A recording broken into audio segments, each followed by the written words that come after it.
Welcome to TBS TV number 4. Today we've got a great interview with Angelo Di Carlo, Brisbane's leading promoter and one of Australia's leading promoters. Put some great fights on in the past. We've also got a new segment which is called the Boombox with our very own Mitchell Kuma. He's sure to bring a few laughs, and also he's quite a controversial guy. All this coming up on TBS TV.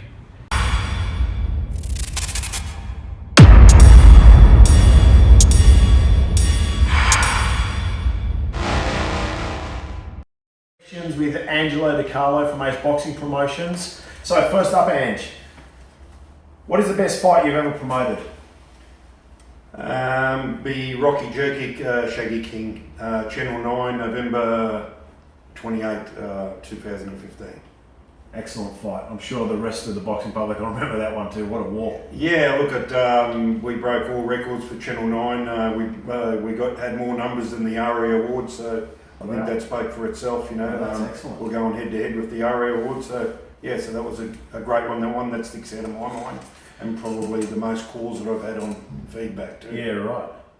So what is the best all-Aussie fight that could happen in 2016? If money was no object. Money was no object and no management would get in the way. Whilst they're in a different division, I think people like Lenny Zapavinia could step up and fight Jeff Horn.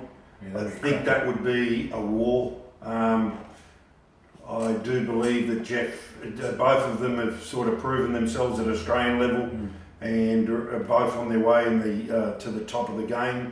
I would love to see that fight. Great fight. So who's Australia's next world champion? Not one that has already won a world title. The next one on the block that you think is going to get there. Look, I've always had two people in my head, and that's Trent Broadhurst and Paul Fleming. Yep. They've been the two that have always stood out. They've had their problems. Inactivity's been a big issue, so if they can stay busy, they'd be the two that I'd be looking for. I think the person that can upset anybody across the world is Mark Flanagan. His power that he possesses at cruiserweight could beat any one of the current world champions. Yeah, that's one thing, but he's definitely got world-class power. World-class power.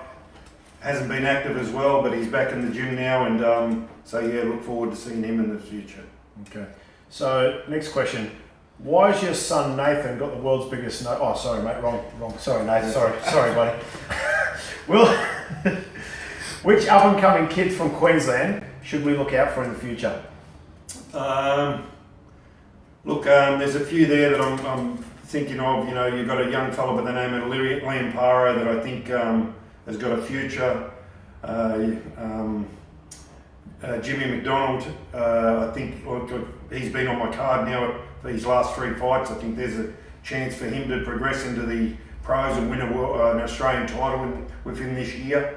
Yeah, so we'll see what happens there. There are a couple of kids there, just a few divisions away from each other, so I'd like to see them go the next step. I think Australian boxing is in a good place at the moment. Like since the new breed turning pro, I think they've got a lot of ability, especially now that the amateur scoring system is a little closer to the pro game. I think that's good. Yeah, and I agree it is a little bit closer, but it all depends on the trainers. So yeah. I think the trainers need to understand that the pro is a completely different game to the amateurs, and you know, I have great respect for somebody, Billy Hussain. He tells me that he spends the first 6 months to 12 months just slowing people down. And that is slowing down their pace because of coming from an amateur background. Everything is quick. When you go into the pros, it's all about slowing down. You know, titles are won over 12 rounds, not 3 rounds. So. Yeah, setting your shots up rather than scoring every one. Yeah. Exactly. So it's all about setting shots up, and it's great to see that a few other trainers are out there that are, you know, that I think will go good in the world stage too. Yeah. Okay, and finally, who's the best Australian talent that never reached his full potential? I'd have to say Justin Kane stuck out of my head. My son Nathan Di Carlo done a lot of sparring with him. He was a Commonwealth Games gold medalist.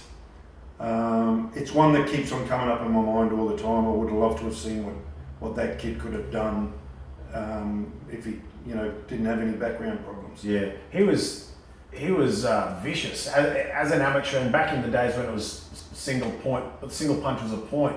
He was a vicious body puncher. He was aggressive. Everything about him was really pro. Yeah. You know, so he got to the top of the amateurs games with pure aggression. So imagine what he would have done. I know he had about 3 pro fights. He didn't waste any time. Didn't waste any time. He went straight to the top. He fought some really good boys straight away. So I heard a rumor. I don't know if this is true, but that Frank Warren was interested in straight after the games. Do you know anything about that? Look, that same rumor's been around for a while, and you know he was offered $1 million. I don't know how true that is, but he was offered apparently $1 million to go professional, and obviously it didn't happen. So, but not sure how true that is. All right, thanks once again, Ange. And like we said, June 4, Mansfield Tavern. Hit Angelo up on Facebook or any of the boys that are on the card. Get out there and support. It'll be an exciting night. And now we'll cross over to Mitchell Kumar and his new segment, the Boombox.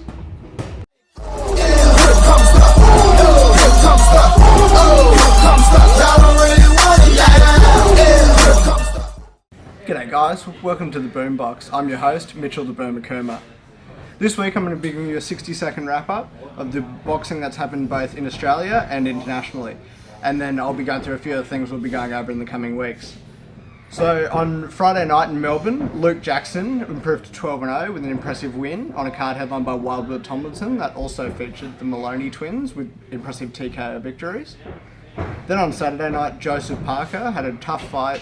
It was a UD win against Carlos Takam, and that sets up a big fight potentially between him and either Solomon Himono, big trans-Tasman battle, or potentially with Anthony Joshua later in the year. Heavyweight news also in England, David Haye and Shannon Briggs both had wins against equally unimpressive opponents. Like, these guys didn't even have a dig and got knocked out. So that Shannon Briggs, David Haye will be fighting later in the year, so that should be a pretty good fight. So what we're going to be doing over the next couple of weeks as well, I'll be doing sort of Where Are They Now segments with past fighters from the boxing shops. We'll have a fan favourite of the boxing shop coming up in the next week or so. Hopefully we'll be doing an interview with him, see what he's been up to. I'd like to if you could all guess who it'd be, but I bet you can't. There's your clue, guys. See you next week. Thanks for tuning in to TBS TV number 4. Next week, we'll chat to some of the boxers boxing on the June 4 show on Angelo Di Carlo's show at Mansfield Tavern. See you next week.